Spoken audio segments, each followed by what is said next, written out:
Hello, good morning. ഇപ്പോൾ നമ്മുടെ last ക്ലാസ്സിൽ നമ്മുടെ ഡിസ്കഷൻ നിങ്ങൾക്കറിയാം, ഓംസ് ലായുടെ ഡിസ്കഷനാണ്. ആ സ്റ്റേറ്റ്മെൻറ്റ് നിങ്ങൾക്ക് ക്ലിയർ ഉണ്ട്.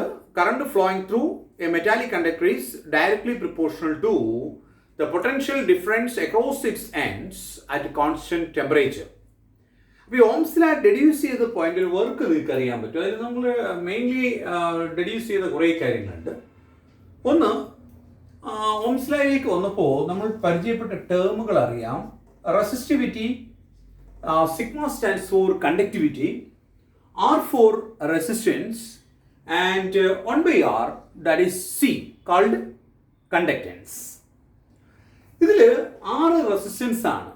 നോക്കൂ, റെസിസ്റ്റൻസിനെ നമ്മൾ ഇങ്ങനെയാണെന്ന് റെപ്രസെന്റ് ചെയ്തത് M/NE² into L/A.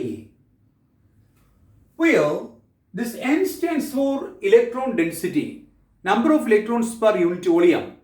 അതിൻ്റെ value material to material vary ചെയ്യും. ഇപ്പോൾ കോപ്പറിൻ്റെ എന്നിൻ്റെ വാല്യൂ അല്ല ഏതിന്, സിൽവറിന്, അതല്ല വേറൊരു കണ്ടക്ടറായ ഗോൾഡിന്, അതല്ല വേറൊരു കണ്ടക്ടറായ അലൂമിനിയത്തിന്. അപ്പോൾ എന്നിൻ്റെ വാല്യൂ മെറ്റീരിയൽ ഡിപ്പെൻഡൻ്റ് ആണ്. ഇനി tau for relaxation time. Relaxation time എന്ന് പറഞ്ഞു കഴിഞ്ഞാൽ ഇലക്ട്രോൺസ് അന്ന് നമ്മൾ ഡിസ്കസ് ചെയ്ത് നിങ്ങൾക്ക് ഓർമ്മയുണ്ടാവും. ഇലക്ട്രോൺസ് ഒരു കണ്ടക്ടറിലൂടെ ട്രാവൽ ചെയ്യുമ്പോൾ അതെന്ത് ചെയ്യുന്നു വെക്കുകയാണെങ്കിൽ മറ്റ് ആറ്റംസുമായിട്ട് കൊളൈഡ് ചെയ്യും. 2 കൺസിക്യൂട്ടീവ് കൊളിഷനിടയിലുള്ള ടൈം ഇന്റർവെൽ ആണ് റിലാക്സേഷൻ ടൈം. അതിന്റെ മീൻ വാല്യൂ ആണ് mean relaxation time. And L stands for the length of the conductor and A for its area of cross section. അപ്പോൾ റെസിസ്റ്റൻസിനെ ഡിപ്പെൻഡ് ചെയ്യുന്ന ഒരു കണ്ടക്ടറിന്റെ റെസിസ്റ്റൻസിനെ ഡിപ്പെൻഡ് ചെയ്യുന്ന റെസിസ്റ്റൻസ് ഏതെല്ലാം ഫാക്ടേഴ്സിനെ ഡിപ്പെൻഡ് ചെയ്യും എന്ന് ചോദിച്ചു കഴിഞ്ഞാൽ, അഥവാ റെസിസ്റ്റൻസിനെ അഫക്റ്റ് ചെയ്യുന്ന ഫാക്ടേഴ്സ് ഏതൊക്കെയെന്ന് ചോദിച്ചു കഴിഞ്ഞാൽ, ഡെഫിനറ്റ് ആയിട്ടും ഇവിടെ M മാസ്സാണ് ഇലക്ട്രോണിന്റെ, E4 ഇറ്റ്സ് ചാർജ്. ഇത് 2 കോൺസ്റ്റന്റ് ടേമുകളാണ്. പിന്നെ റെസിസ്റ്റൻസ് എന്തെല്ലാം ഫാക്ടേഴ്സിനെ ഡിപ്പെൻഡ് ചെയ്യും, എന്നിനെ ഡിപ്പെൻഡ് ചെയ്യും, ടോയെ ഡിപ്പെൻഡ് ചെയ്യും, എല്ലിനെ ഡിപ്പെൻഡ് ചെയ്യും, ഏരിയ ക്രോസ് സെക്ഷൻ എയെ ഡിപ്പെൻഡ് ചെയ്യും. അപ്പോൾ റെസിസ്റ്റൻസിനെ അഫക്റ്റ് ചെയ്യുന്ന ഫാക്ടേഴ്സ് എന്ന് ചോദിച്ചു കഴിഞ്ഞാൽ കണ്ടക്ടറിന്റെ ലെങ്ത്. ഇനി റെസിസ്റ്റൻസ് എന്തിനെ ഡിപ്പെൻഡ് ചെയ്യും, ഏരിയ ഓഫ് ക്രോസ് സെക്ഷനെ. എല്ലിന്റെ വാല്യൂ ഇൻക്രീസ് ചെയ്താൽ, കണ്ടക്ടറിന്റെ ലെങ്ത് ഇൻക്രീസ് ചെയ്ത് കഴിഞ്ഞാൽ ഓഫ് കോഴ്സ് ആർ ഇൻക്രീസസ്. അപ്പോൾ R directly proportional to L ആണ്. ഏരിയ ക്രോസ് സെക്ഷൻ കൂടിയാൽ റെസിസ്റ്റൻസിന്റെ വാല്യൂ ഡിക്രീസ് ചെയ്യും. Because R is inversely proportional to area cross section ആണ്. ഇനി നോക്ക്, സ്പെസിമെനിൽ എന്നിന്റെ ടേം കൂടിയാൽ, എന്ന് പറഞ്ഞാൽ ഫ്രീ ഇലക്ട്രോണിന്റെ അവൈലബിലിറ്റി ആണ്, ഫ്രീ ഇലക്ട്രോണിന്റെ ഡെൻസിറ്റി ആണ്, മെറ്റീരിയൽ ഗുഡ് കണ്ടക്ടർ ആണ്. ഗുഡ് കണ്ടക്ടർ ആണെങ്കിൽ സംശയമൊന്നും വേണ്ട, എന്നിന്റെ വാല്യൂ കൂടുതലായിരിക്കും. As the value of N increases, ആ റിലേഷൻ നിങ്ങൾക്ക് ഇവിടെ തന്നെ ക്ലിയർ ആയിട്ടുണ്ടാവും. The value of R decreases. And next, it depends on tau. Tau for relaxation time. Tauയുടെ വാല്യൂ ഇൻക്രീസ് ചെയ്തു. ടോയുടെ വാല്യൂ ഇൻക്രീസ് ചെയ്ത് കഴിഞ്ഞാൽ ആറിന്റെ വാല്യൂ ഡിക്രീസ് ചെയ്യും. ഈ ടോയുടെ വാല്യൂ എന്തിന് ഡിപ്പെൻഡ് ചെയ്യും? ടോ എന്ന് പറഞ്ഞാൽ 2 കൺസിക്യൂട്ടീവ് കൊളിഷനുകൾക്കിടയിലുള്ള ടൈം ഇന്റർവെൽ ആണ്. The time interval between 2 consecutive collision. Electrons ഒരു കണ്ടക്ടറിലൂടെ ട്രാവൽ ചെയ്യുമ്പോൾ അവൻ ആറ്റംസുമായിട്ടും മറ്റ് ഇലക്ട്രോണുകളുമായിട്ടും കൊളൈഡ് ചെയ്യും. ഇപ്പോൾ 2 കൺസിക്യൂട്ടീവ് കൊളിഷനിടയിലുള്ള ടൈം ഇന്റർവെൽ ആണെന്നേ. ഇത് ഞാൻ അന്ന് നിങ്ങളോട് പറഞ്ഞത് ഓർമ്മയുണ്ടാവും. സ്പെസിമെന്റെ നോക്കൂ, ഓംസ് ലായുടെ സ്റ്റേറ്റ്മെന്റ് പറഞ്ഞത് current flowing through a metallic conductor is directly proportional to the potential difference that we applied across its end എന്നാണ്. across its ends അതാണ് I directly proportional to V എന്നുകൊണ്ട് മീൻ ചെയ്യുന്നത്. ഇപ്പോ ഈ സ്പെസിമെനെ നിങ്ങൾ എടുത്ത് കൊടുത്തിട്ട് ഞാൻ ഇവിടെ ടെമ്പറേച്ചർ ഇൻക്രീസ് ചെയ്തു എന്നിരിക്കട്ടെ. സ്റ്റേറ്റ്മെന്റിൽ തന്നെ ഉണ്ട് I directly proportional to V ആണ്. The current flowing through a metallic conductor is directly proportional to the potential difference that we offered across its ends at constant temperature. ഒരു കണ്ടീഷൻ ഉണ്ടല്ലേ, at constant temperature. Temperature vary ചെയ്താൽ എന്താ പ്രശ്നം? Temperature കൂടി. As temperature increases, ഞാൻ അന്നൊരു example പറഞ്ഞത് നിങ്ങൾക്ക് ഓർമ്മയുണ്ടാവും. നിങ്ങളെല്ലാം ഇരിക്കുന്നത് മെറ്റൽ പ്ലേറ്റിലാണ്. നിങ്ങളെല്ലാവരെയും കൂടെ ഞാനൊരു മെറ്റൽ പ്ലേറ്റിൽ എടുത്ത് വെച്ചിട്ട് ഹീറ്റ് ചെയ്തു, ഒരു ഫർണസിൽ കൊണ്ടുവച്ചു. ഹീറ്റ് ചെയ്ത് കഴിഞ്ഞാൽ നിങ്ങൾ എഴുന്നേറ്റ് ഓടും. ഓടിയാൽ എങ്ങനെ ഓടുകൂടാ? അന്ന് നമ്മൾ പറഞ്ഞ ഓർമ്മയുണ്ടാവും. റാൻഡം മോഷനാണ്. റാൻഡം മോഷൻ വന്നു കഴിഞ്ഞാൽ കൊളിഷൻ്റെ എണ്ണം കൂടും. കൊളിഷൻ്റെ എണ്ണം കൂടിയാൽ എപ്പോഴും ഫ്രീക്വൻ്റ് കൊളിഷൻ വരും. എന്ന് പറഞ്ഞാൽ റിലാക്സേഷൻ ടൈം ഡിക്രീസ് ചെയ്യും. So as temperature increases the value of tau decreases. As the value of tau decreases, the value of r increases. ടോയുടെ വാല്യൂ കൂടുമ്പോൾ ആർ കുറയണം. അപ്പോൾ അങ്ങ് ടോയുടെ വാല്യൂ കുറഞ്ഞാൽ ആറിൻ്റെ വാല്യൂ കൂടും. എന്നുവെച്ചാൽ ടെമ്പറേച്ചർ കൂടിയാൽ റെസിസ്റ്റൻസ് എന്ത് ചെയ്യും? ഇൻക്രീസ് ചെയ്യും. അപ്പോൾ നിങ്ങൾക്ക് കൃത്യമായി അറിയണം, ഒരു കണ്ടക്ടറിനെ സംബന്ധിച്ചിടത്തോളം അതിൻ്റെ റെസിസ്റ്റൻസിനെ അഫക്റ്റ് ചെയ്യുന്ന ഫാക്ടേഴ്സ്. ഇത് കൃത്യമായി എഴുതി തന്നെ പഠിക്കണം. ഒരു കണ്ടക്ടറിന്റെ റെസിസ്റ്റൻസിനെ അഫക്റ്റ് ചെയ്യുന്ന ഫാക്ടേഴ്സ് എന്താണെന്ന് ചോദിച്ചു കഴിഞ്ഞാൽ അതിന്റെ ലെങ്തിന് ഡയറക്ട്ലി പ്രിപ്പോർഷണലാണ്, ഏരിയ ഓഫ് ക്രോസ് സെക്ഷന് ഇൻവേഴ്സ്ലി പ്രിപ്പോർഷണലാണ്, ഇലക്ട്രോൺ ഡെൻസിറ്റിയും ഇൻവേഴ്സ്ലി പ്രിപ്പോർഷണലാണ്. എന്ന് പറഞ്ഞാൽ ഇലക്ട്രോൺ ഡെൻസിറ്റി എന്തിനെ ഡിപ്പെൻഡ് ചെയ്യും? അത് മെറ്റീരിയലിന്റെ നേച്ചറിനെ ഡിപ്പെൻഡ് ചെയ്യും. കണ്ടക്ടർ ഏത് മെറ്റീരിയൽ കൊണ്ടാണോ നിർമ്മിച്ചിരിക്കുന്നത് അതിന്റെ നേച്ചറിനെ ഡിപ്പെൻഡ് ചെയ്തിരിക്കും. ഗുഡ് കണ്ടക്ടർ ആണെങ്കിൽ എന്നിന്റെ വാല്യൂ കൂടുതലായിരിക്കും. എന്നിന്റെ വാല്യൂ കൂടിയാൽ റെസിസ്റ്റൻസിന്റെ വാല്യൂ കുറയണം. ഇനി എന്തിനെ ഡിപ്പെൻഡ് ചെയ്യുന്ന വെച്ചാൽ നമ്മൾ പറഞ്ഞാണ് ടോയെ ഡിപ്പെൻഡ് ചെയ്യും. Tau stands for the relaxation time. Relaxation time എന്ന് പറഞ്ഞു കഴിഞ്ഞാൽ കൺസിക്യൂട്ടീവ് കൊളിഷനിടയിലുള്ള ടൈം ഇന്റർവെല്ലാണ്. അത് ടെമ്പറേച്ചർ ഡിപ്പെൻഡന്റ് ടൈം ആകുന്നു. അപ്പോൾ റെസിസ്റ്റൻസിന്റെ ടെമ്പറേച്ചർ ഡിപ്പെൻഡൻസിനെ കാണിക്കാൻ നമ്മൾ ഇൻട്രൊഡ്യൂസ് ചെയ്ത ഒരു പാരാമീറ്റർ ആണ് എന്ത്? റിലാക്സേഷൻ ടൈം എന്ന് പറയുന്നത്. അപ്പോൾ ഇത്രയും കാര്യങ്ങൾ നമ്മുടെ കയ്യിലുണ്ട്. ടെമ്പറേച്ചർ ഇൻക്രീസ് ചെയ്ത് കഴിഞ്ഞാൽ ഫ്രീക്വന്റ് കൊളിഷൻ വരും. അപ്പോൾ പെട്ടെന്ന് കൂട്ടിയിടി വന്നാൽ റിലാക്സേഷൻ ടൈം കുറവായിരിക്കും. അപ്പോൾ റെസിസ്റ്റൻസ് കൂടുതലായിരിക്കും. റെസിസ്റ്റൻസിനെ അഫക്റ്റ് ചെയ്യുന്ന ഫാക്ടേഴ്സ് കിട്ടി. ഇതിൽ m/ne² ടൗ എന്ന ടേം അതിനെ നമ്മൾ നെയിം ചെയ്തതാണ് റെസിസ്റ്റിവിറ്റി. അപ്പൊ എന്താ ഈ റെസിസ്റ്റിവിറ്റി എന്ന് ചോദിച്ചു കഴിഞ്ഞാൽ നിങ്ങൾക്ക് ഓർമ്മയുണ്ടാവും, ഈ ഒരു റിലേഷനിൽ ഇത്രയും കാര്യത്തിന് m/ne² ടോ എന്ന ടേമിനെ ഞാൻ കോൺസ്റ്റന്റ് ആക്കി എടുത്തു. ഫോർ എക്സാമ്പിൾ, ഞാൻ നിങ്ങളോട് പറയുകയാണ്, നിങ്ങളെല്ലാവരും നെക്സ്റ്റ് ക്ലാസ്സിൽ ഒരു കോപ്പർ വയർ കൊണ്ടുവരണം. എന്തിൻ്റെ വയറുടെ? കോപ്പറിൻ്റെ. ഇപ്പം നിങ്ങളെല്ലാവരും കോപ്പറിൻ്റെ വയർ കൊണ്ടുവരും. പക്ഷേ ആ കോപ്പർ വയറുകൾക്ക് ഡിഫറെൻ്റ് ലെങ്ത് ആകാം, ഡിഫറെൻ്റ് ഏരിയ ക്രോസ് സെക്ഷൻ ആകാം. കോപ്പറാണ് കൊണ്ടുവന്നത്, ഒരേ നേച്ചറാണ്. അപ്പം n റിമെയിൻസ് കോൺസ്റ്റന്റ്. എമ്മും ഇയും ആൾവേസ് റിമെയിൻസ് കോൺസ്റ്റന്റ്. ഓക്കെ. ഇനി ടോയാണ്. എല്ലാവരും നമ്മുടെ ക്ലാസ്സിലാണ് കൊണ്ടുപോയത്. ക്ലാസ്സിന്റെ ടെമ്പറേച്ചർ എത്രയാണെന്ന് വെച്ചാൽ ആ ടെമ്പറേച്ചർ നമ്മൾ, അപ്പോൾ അവിടെ ടോയും കോൺസ്റ്റന്റ് ആണ്. പക്ഷേ എല്ലും എയും കോൺസ്റ്റന്റ് അല്ല. ബിക്കോസ് ദാറ്റ് ഡിപ്പെൻഡ്സ് ഓൺ എന്താണെന്ന് ചോദിച്ചു കഴിഞ്ഞാൽ നമ്മൾ പറയുന്നത് ഈ എല്ലും എയും എന്ന് പറയുന്നത് ഒരു മെറ്റീരിയൽ നിങ്ങൾ എടുത്തു കഴിഞ്ഞാൽ നിങ്ങൾക്ക് ഡിഫറെൻ്റ് ലെങ്തും ഡിഫറെൻ്റ് ഏരിയ ക്രോസ് സെക്ഷനുമുള്ള വയറുകളെ ഉണ്ടാക്കിയെടുക്കാൻ പറ്റും. ഞാൻ പറഞ്ഞു മനസ്സിലായോ? അപ്പോൾ ഈ രണ്ട് പാരാമീറ്ററിൻ്റെ ഒരു പ്രത്യേകത അതാണ്. അപ്പോൾ ഈ ടേം കോൺസ്റ്റന്റ് ആണ്. m/ne² ടോ എന്ന് പറയുന്നത് കോൺസ്റ്റന്റ് ആണ്. അതുകൊണ്ടാണ് നമ്മൾ r = ρ × L/A എന്ന് എഴുതിയത്. വേയോ റോ ഇസ് കാൾഡ് റെസിസ്റ്റിവിറ്റി. അതൊരു കോൺസ്റ്റന്റ് ആണ്. ആ കോൺസ്റ്റന്റിനെ എങ്ങനെ ഡിഫൈൻ ചെയ്യൂടാ? നമ്മളത് ചെറിയ നമ്മുടെ ഫസ്റ്റ് ഇയർ തൊട്ട് നമ്മൾ പറയുന്നൊരു രീതിയാണ് അല്ലേ. r is ρ × L/A. ഇവിടെ നമുക്ക് റോയെ ഡിഫൈൻ ചെയ്യണമെങ്കിൽ റെസിസ്റ്ററിനോടൊപ്പമുള്ള ഫിസിക്കൽ ക്വാണ്ടിറ്റികളെ യൂണിറ്റ് ഡയമെൻഷനിലേക്ക് റീറൈറ്റ് ചെയ്യുക. That is by putting L is equal to 1 meter and A equals 1 meter squared. You can write R is, of course, numerically equal to ρ. So by definition, resistivity is numerically equal to the resistance offered by the conductor having unit length and unit area cross section. ഇപ്പോൾ കോപ്പറിന്റെ resistivity എന്താണെന്ന് ചോദിച്ചാൽ 1 metre ലെങ്തും 1 metre square area cross സെക്ഷനും ഉള്ള ഒരു copper wire offer ചെയ്യുന്ന ആ റെസിസ്റ്റൻസിനെ വിളിക്കുന്ന പേരാണ് അതിന്റെ റെസിസ്റ്റിവിറ്റി എന്ന് പറഞ്ഞാൽ.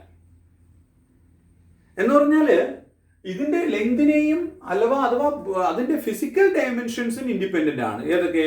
ലെങ്തിനെയും ഏരിയ ക്രോസ് സെക്ഷനെയും ഡിപ്പെൻഡ് ചെയ്യത്തില്ല. അതിൻ്റെ ജിയോമെട്രിക്കൽ പാരാമീറ്റേഴ്സ്, ഇത് നമ്മൾ പലപ്പോഴും പറയാറുള്ളതാണ്. ജിയോമെട്രി നമ്മുടെ ജിയോമെട്രി തീരുമാനിക്കുന്നത് നമ്മുടെ ഹൈറ്റ് അഥവാ നമ്മുടെ ലെങ്ത്. പിന്നെന്താണ്? നമ്മുടെ വണ്ണമാണ്. നമ്മുടെ വണ്ണം എന്ന് പറഞ്ഞാൽ വീട്ടിലിരിക്കുന്നതുകൊണ്ട് ഇപ്പോൾ എല്ലാവരും സിലിണ്ടർ ആയി കാണും അല്ലേടാ, സിലിണ്ടറിക്കൽ ഷേപ്പ്. അപ്പോൾ ഏരിയ ക്രോസ് സെക്ഷൻ ആണ്. അപ്പോൾ നമ്മുടെ തീരുമാനത്തിലേക്ക് നമ്മുടെ വണ്ണവും നീളവും ആണെന്ന് പറയുന്നത് പോലെയാണ് ഏരിയ ക്രോസ് സെക്ഷൻ ആണ്. ഏരിയ ക്രോസ് സെക്ഷൻ എന്ന് പറയുമ്പോൾ ഞാൻ ആൾറെഡി നിങ്ങളുടെ അടുത്ത് പറഞ്ഞിട്ടുണ്ട്, വയറിൻ്റെ സർക്കുലർ ഏരിയ ക്രോസ് സെക്ഷൻ ആകാം, സ്ക്വയർ ആകാം, റെക്ടാങ്കിൾ ആകാം, ട്രയാങ്കിൾ ആകാം, എന്തോ ആയിക്കൊള്ളട്ടെ, അതിൻ്റെ ഏരിയ ക്രോസ് സെക്ഷൻ ആണ്. അപ്പോൾ ഇത്രയും കാര്യങ്ങൾ നമ്മുടെ മനസ്സിലുണ്ടായിരിക്കണം. അപ്പോൾ റെസിസ്റ്റിവിറ്റിയെ കുറിച്ച് കഴിഞ്ഞ ക്ലാസ്സിലൊക്കെ ഇതൊക്കെ നമ്മൾ ഡിസ്കസ് ചെയ്തതാണ്, അതിൻ്റെ യൂണിറ്റുമൊക്കെ നമ്മൾ പറഞ്ഞിട്ടുള്ളതാണ്. ഇപ്പോൾ നമ്മുടെ ഡിസ്കഷൻ റെസിസ്റ്റൻസിനെ അഫക്റ്റ് ചെയ്യുന്ന ഫാക്ടേഴ്സ് ലെങ്ത് ഉണ്ട്, ഏരിയ ക്രോസ് സെക്ഷൻ ഉണ്ട്, ഇലക്ട്രോണിന്റെ ഡെൻസിറ്റി ഉണ്ട്, പിന്നെ ടെമ്പറേച്ചർ ഉണ്ട്.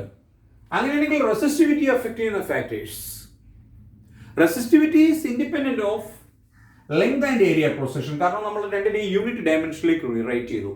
പിന്നെ റെസിസ്റ്റിവിറ്റിയെ അഫക്റ്റ് ചെയ്യുന്ന ഫാക്ടേഴ്സ് നോക്കിയാൽ രണ്ട് പേരേ ഉള്ളൂ. ഏതൊക്കെ? എന്നും ടോയും. എന്തുവാടാ? Electron density. അതെന്തിനെ ഡിപ്പെൻഡ് ചെയ്യൂടാ?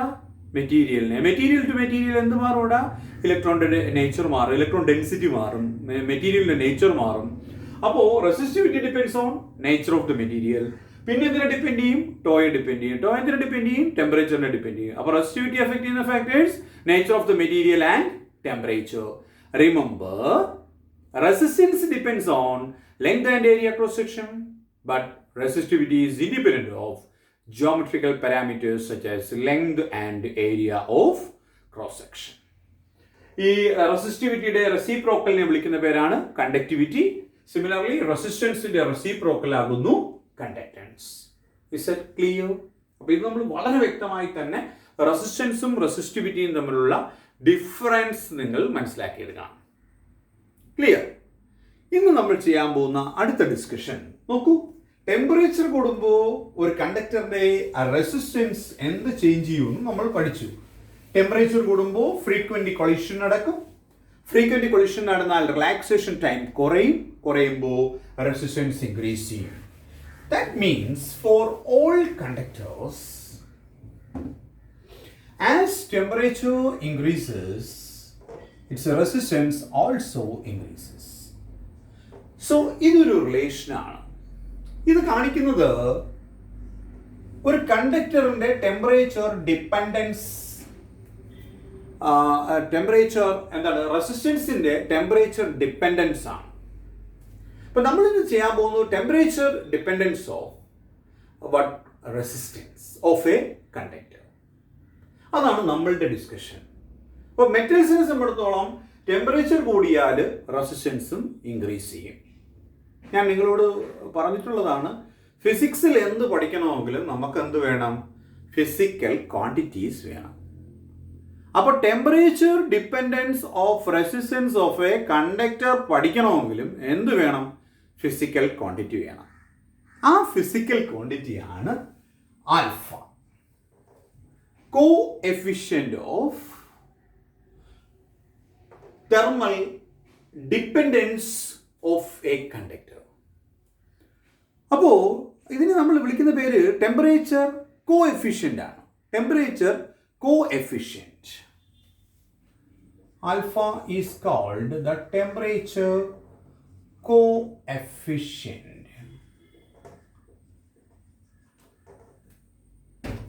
ഈ ടെമ്പറേച്ചർ കൂടുമ്പോൾ റെസിസ്റ്റൻസും കൂടിയാൽ അതിനെ നമ്മൾ വിളിക്കുന്ന പേര് പോസിറ്റീവ് ആൽഫ എന്നാണ്. അപ്പൊ പോസിറ്റീവ് ആൽഫ ഉണ്ടാണ് ആർക്ക്? മെറ്റൽസിന്. മെറ്റൽസിനല്ല ഇതാ case. As temperature increases resistance also increases. But for semiconductors and of course insulators, they have negative alpha. എന്ന് പറഞ്ഞാൽ അവിടെ ടെമ്പറേച്ചർ കൂടുമ്പോൾ റെസിസ്റ്റൻസ് ഡിക്രീസ് ചെയ്യും.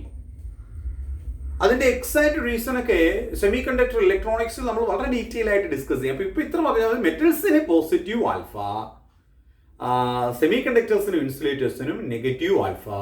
പോസിറ്റീവ് ആൽഫ എന്ന് പറഞ്ഞാൽ as temperature increases resistance also increases. How the resistance increases എന്നുള്ളതിന് clear ആയിട്ട് നമ്മൾ എക്സ്പ്ലെയിൻ ചെയ്തിട്ടുണ്ട്. സെമി കണ്ടക്ടേഴ്സ് എത്തുമ്പോൾ ഞാൻ അതിൻ്റെ ഡിസ്കഷൻ വരും. ഇപ്പോൾ positive alpha, alpha temperature coefficient of resistance, temperature coefficient of resistance. Clear? ഇനി കേട്ടോ, ഞാൻ ഒരു മെറ്റലിനെ എടുക്കുക. മെറ്റലിന് 0 ഡിഗ്രി സെൽഷ്യസിൽ, 0 ഡിഗ്രി സെൽഷ്യസ്. അപ്പോൾ പറഞ്ഞതൊന്ന് ശ്രദ്ധിച്ചേരാ, 0 ഡിഗ്രി സെൽഷ്യസ്. ഞാൻ SI യൂണിറ്റിലല്ലേ പറഞ്ഞത്, ആണെങ്കിൽ കെൽവിനിൽ പറയണമായിരുന്നു. അപ്പോൾ ഇവിടെ നമ്മൾ ഈ ടെമ്പറേച്ചർ കോഎഫിഷ്യൻസ് പറയുമ്പോൾ വളരെ കെയർഫുൾ ആയിരിക്കണം. അത് ഡിഗ്രി സെൽഷ്യസിലേ സംസാരിക്കാറുള്ളൂ. എന്തിന് മാത്രം? Degree Celsius. 0 ഡിഗ്രി സെൽഷ്യസിലെ റെസിസ്റ്റൻസിനെ ഞാൻ മാർക്ക് ചെയ്യാൻ പോവാണ്. 0 ഡിഗ്രി സെൽഷ്യസിലെ resistance R0. Let it be R0. ഇനി T ഡിഗ്രി സെൽഷ്യസ് ആയി മാറി, 0 ഡിഗ്രി സെൽഷ്യസ് മാറി T ഡിഗ്രി സെൽഷ്യസിലെ റെസിസ്റ്റൻസ് ഞാൻ RT എന്ന് മാർക്ക് ചെയ്തു. R subscript T. നോക്കൂ, 0 ഡിഗ്രി സെൽഷ്യസിൽ റെസിസ്റ്റൻസ് എന്ന് പറയുന്നത് R0 ആണ്. അത് 0 T ഡിഗ്രി സെൽഷ്യസ് ആയി ഇൻക്രീസ് ചെയ്തപ്പോൾ ഇപ്പോൾ നിങ്ങളുടെ റെസിസ്റ്റൻസ് RT ആണെങ്കിൽ ആൽഫയെ നമ്മൾ ഡിഫൈൻ ചെയ്യുന്നത് എങ്ങനെയാണെന്ന് ചോദിച്ചാൽ ചേഞ്ച് ഇൻ റെസിസ്റ്റൻസ്. എടാ, R0യിൽ നിന്ന് റെസിസ്റ്റൻസ് എന്തായി മാറി? RT ആയി മാറി. അപ്പോൾ ചേഞ്ച് ഇൻ റെസിസ്റ്റൻസ് എത്ര? ഫൈനലിൽ നിന്ന് ഇനിഷ്യൽ മൈനസ് ചെയ്യണം. RT minus R0. എന്തായത്? R0 0 ഡിഗ്രി സെൽഷ്യസിലെ റെസിസ്റ്റൻസ്. എന്താണ് RT? T ഡിഗ്രി സെൽഷ്യസിലെ resistance.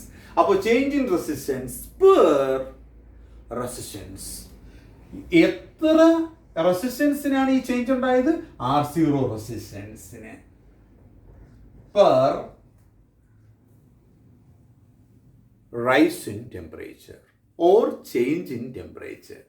The initial temperature that was 0 degree Celsius, now it is T degree Celsius. So the change is T minus 0. Your answer is T. ഇതാണ് ആൽഫയുടെ definition. Change in temperature per resistance per temperature. ഇതിനെയാണ് alpha എന്നുകൊണ്ട് മീൻ ചെയ്യുന്നത്. മെറ്റൽസിന് നിങ്ങൾക്ക് സംശയമൊന്നും വേണ്ട. 4 metals.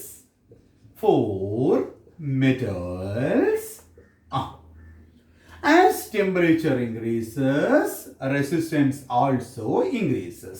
അതുകൊണ്ടാണ് അതിന് എന്തുള്ളത്? പോസിറ്റീവ്. എങ്ങനെ പോസിറ്റീവ് കിട്ടി? ടെമ്പറേച്ചർ 0യിൽ നിന്ന് T ആയി മാറിയടാ. അപ്പം R0 RT ആയി മാറിയാൽ RT ഗ്രേറ്റർ ദാൻ R0 ആണ്. RT ഗ്രേറ്റർ ദാൻ R0 എന്നാൽ RT മൈനസ് R0 പോസിറ്റീവ് ആണ്. അപ്പോൾ ആൽഫ എന്താണ്? പോസിറ്റീവ് ആണ്. Is that clear? അപ്പോൾ മെറ്റൽസിന് positive temperature coefficient of resistance ആകും. ഞാനിതിനെ ഈ ഇക്വേഷൻ നിങ്ങളുടെ കയ്യിൽ കിട്ടി. Alpha is RT minus R0 by R0 into T. നമ്മളിതിനെ ഒന്ന് ക്രോസ് മൾട്ടിപ്ലിക്കേഷന് വിധേയമാക്കുക. നമ്മളുടെ ഇക്വേഷൻ എങ്ങനെ വരും? Alpha R0 T equals RT minus R0. और RT की इक्वेशन എടുത്തേ. RT equals R0 plus alpha R0 T. R0 common ആക്കിയാൽ RT equals R0 into 1 plus alpha T. അപ്പോൾ ഇത് നമ്മുടെ ഒരു ന്യൂമറിക്കൽ പ്രോബ്ലം സെക്ഷനാണ്. ഇത് വളരെ ഇമ്പോർട്ടൻ്റ് ആണ്. ഫോർ എക്സാമ്പിൾ, ക്വസ്റ്റ്യൻ ചോദിക്കുന്നത് 0 ഡിഗ്രി സെൽഷ്യസിൽ 22 ഓം ആകുന്നു resistance.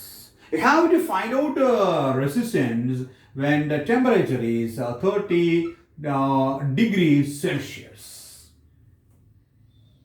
Its alpha is given, or alpha is given, or if the resistance at 30 degrees Celsius is given as 22.6, then find out alpha. ഉടൻ ആൽഫയിൽ RT minus R0 by R0 G. RT അറിയാം, R0 അറിയാം, R0 G എല്ലാം അറിയാം. അപ്പോൾ alpha find out ചെയ്യാം. അതെല്ലാം alpha find തന്നിട്ടുണ്ടെങ്കിൽ നിങ്ങൾക്ക് അവിടെ നിന്ന് RT ഫൈൻഡ് ഔട്ട് ചെയ്യണം. ഇത് ഇവിടുത്തെ ഒരു ന്യൂമറിക്കൽ പ്രോബ്ലം സെക്ഷനാണ്. നിങ്ങൾ 1-2 ട്രയൽസ് എടുത്ത് നോക്കിക്കൊള്ളണം. ക്ലിയർ ആണോ? ഇതാണ് ടെമ്പറേച്ചർ ഡിപ്പെൻഡൻസ്. ആൻഡ് ഫൈനലി ഇന്ന് നമ്മുടെ ക്ലാസ്സിൽ നമ്മുടെ ഫൈനൽ ഡിസ്കഷൻ ഞാൻ വീണ്ടും റിപ്പീറ്റ് ചെയ്യുന്നു. ഇവിടെ ഒരു എന്താ പറയുക, വീണ്ടും റിപ്പീറ്റ് ചെയ്യുന്നു അല്ലേ, റിപ്പീറ്റ് ചെയ്യുന്നു. ആൽഫ എന്ന് പറയുന്നത് ടെമ്പറേച്ചർ കോഎഫിഷ്യന്റ് ഓഫ് റെസിസ്റ്റൻസ് ആണ്. അതിന്റെ യൂണിറ്റ് എന്തായിരിക്കും ഇവിടെ? അതിനിപ്പോൾ യൂണിറ്റ് നോക്കണമല്ലോ അല്ലേ. RT minus R0 change in resistance, unit ohm, R0 ഓം, അപ്പോൾ ഓം പോയി, പിന്നെ എന്തേ ഉള്ളൂ ടി എന്ത് യൂണിറ്റിലാ പറയുക? Degree Celsius. അപ്പോൾ ആൽഫയുടെ യൂണിറ്റ് പെർ ഡിഗ്രി സെൽഷ്യസ്. അപ്പം നിങ്ങൾ പ്രത്യേകം ശ്രദ്ധിച്ചോളണം, ആൽഫയുടെ വാല്യൂ തന്നിരിക്കുന്നത് എന്തിനാണ്? ഡിഗ്രി സെൽഷ്യസ് ആണ്. പ്രോബ്ലം ചെയ്യുമ്പോൾ ഒരു കാരണവശാലും ടെമ്പറേച്ചറിനെ SI യൂണിറ്റ് ആയ കെൽവിനിലേക്ക് റീറൈറ്റ് ചെയ്യരുത്. എന്തിലേ ചെയ്യാവൂ? ഡിഗ്രി സെൽഷ്യസിലേ ചെയ്യാവൂ. ഇസ് ദാറ്റ് ക്ലിയർ ആണല്ലോ? ഓക്കെ. ആൻഡ് ഫൈനലി നമുക്ക് ഓംസ് ലാ നമ്മൾ ഡിസ്കസ് ചെയ്തു. മെറ്റൽസ് ഒക്കെ ഓംസ് ലായെ ഒബേ ചെയ്യുന്നതാണ്. എന്താ ഓംസ് ലാ എന്ന് പറഞ്ഞാൽ? Current flowing through a metallic conductor is current flowing through a metallic conductor is directly proportional to the potential difference across its ends at constant temperature. ഇതാണ് Ohm's ലാ. അങ്ങനെ Ohm's ലാ obey ചെയ്യുന്നവനെ ohmic ആയ ഡിവൈസുകളാണ്, ohmic conductors ആണ്. എന്ന് പറഞ്ഞു കഴിഞ്ഞാൽ നിങ്ങൾ ഒരു ഗ്രാഫ് പ്ലോട്ട് ചെയ്യാൻ തീരുമാനിച്ചു. You take voltage along the x axis and current along the y axis. Graph plot ചെയ്യാൻ പോവാണ്. I directly proportional to V ആണ്, ലീനിയർ ഗ്രാഫ് ആണ് അല്ലേ റിലേഷൻ. അപ്പൊ ഗ്രാഫ് എങ്ങനെ കിട്ടുമെന്ന് ചോദിച്ചു കഴിഞ്ഞാൽ ഗ്രാഫ് ഈസ് ലൈക്ക് ദിസ്. ഇതാണ് ഗ്രാഫിന്റെ നേച്ചർ, VI ഗ്രാഫിന്റെ നേച്ചർ. എന്നാൽ അപ്പൊ ഇങ്ങനെയുള്ളത് ഒരു ഓമിക് ആയ ഡിവൈസ് ആണ്. എന്താണ്? Ohmic device. This is for an ohmic device. എന്നാൽ നോൺ ഓമിക് ആയിട്ടുള്ളതുണ്ട്. നോൺ ഓമിക് എന്ന് പറഞ്ഞു കഴിഞ്ഞാൽ അവന്മാർ ഓംസ് ലായെ ഒബേ ചെയ്യാത്തവരാണ്. അങ്ങനെയുള്ളവരെ സംബന്ധിച്ചിടത്തോളം നിങ്ങളിപ്പോൾ ഒരു VI ഗ്രാഫ് പ്ലോട്ട് ചെയ്ത് കഴിഞ്ഞാൽ ഓരോ നോണോമിക്കിനും ഓരോ നേച്ചറാണ്. ഫോർ എക്സാമ്പിൾ നോണോമിക്കിന് ഞാൻ ഒരു എക്സാമ്പിൾ പറയാം. ഒരു സെമി കണ്ടക്ടർ ഡിവൈസ്. സെമി കണ്ടക്ടേഴ്സിന് കെമിസ്ട്രിയിൽ നിങ്ങൾ ഡിസ്കഷൻ വന്നപ്പോൾ എക്സാമ്പിൾ ഒക്കെ പഠിച്ചിട്ടുണ്ട്. ജർമേനിയം, സിലിക്കൺ അല്ലേ. പിന്നെ കോമ്പൗണ്ട് സെമി കണ്ടക്ടേഴ്സ് നിരവധിയുണ്ട്. അപ്പോൾ നമ്മൾ ഒരു സെമി കണ്ടക്ടേഴ്സിനെ സംബന്ധിച്ചിടത്തോളം ഈ ഗ്രാഫ് വരച്ചു കഴിഞ്ഞാൽ ഗ്രാഫിന് ഓരോ നേച്ചറാണ്. എന്ന് പറഞ്ഞാൽ ഓംസ് ലായുടെ ഈ ലീനിയർ റിലേഷനെ പ്രസന്റ് ചെയ്യുന്ന ഒരു ഗ്രാഫ് ആയിരിക്കത്തില്ല, ഒരു സ്ട്രേറ്റ് ലൈൻ ഗ്രാഫ് ആയിരിക്കത്തില്ല കിട്ടുക. അതിനെ ഡീവിയേറ്റ് ചെയ്യുന്ന ഒരു ഗ്രാഫ് ആയിരിക്കും എന്തിനു വരിക? നോൺ ഓമിക് ആയ ഡിവൈസുകൾക്ക് കിട്ടുക. ഇത് കൃത്യമായി നമ്മൾ അറിഞ്ഞിരിക്കണം. ക്ലിയർ? ഇനി നോക്കൂ, ഞാൻ അപ്പോൾ ഇത് രണ്ടും